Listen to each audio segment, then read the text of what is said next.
aşka gülzar ganimet. İnsan için hayatta dost yar ganimet.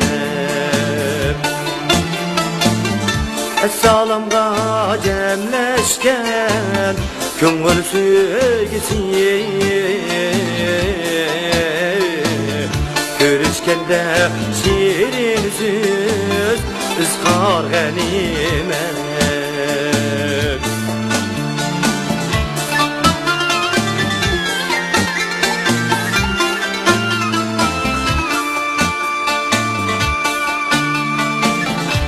Cemallik, sağlamlik, zor bəxit baylik.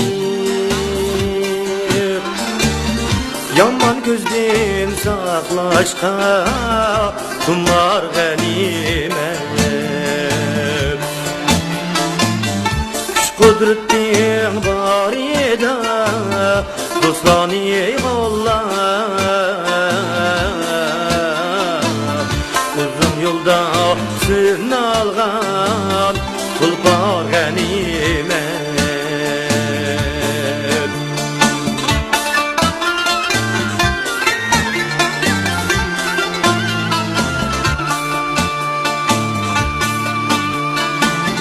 Tenha yaşa yalnızlık odemge azap. El cemaat çiçeğde hatta ganimet. Tökmet eset adavet tuğar zimizden. Dostlar mikri yaratan bahar ganimet.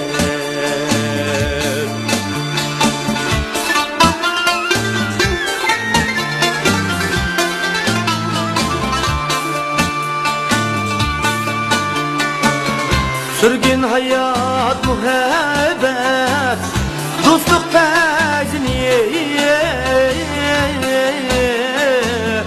Ömürlük dost vafadar nigar ganimet. Sürgün hayat muhabbet dostluk fezniye.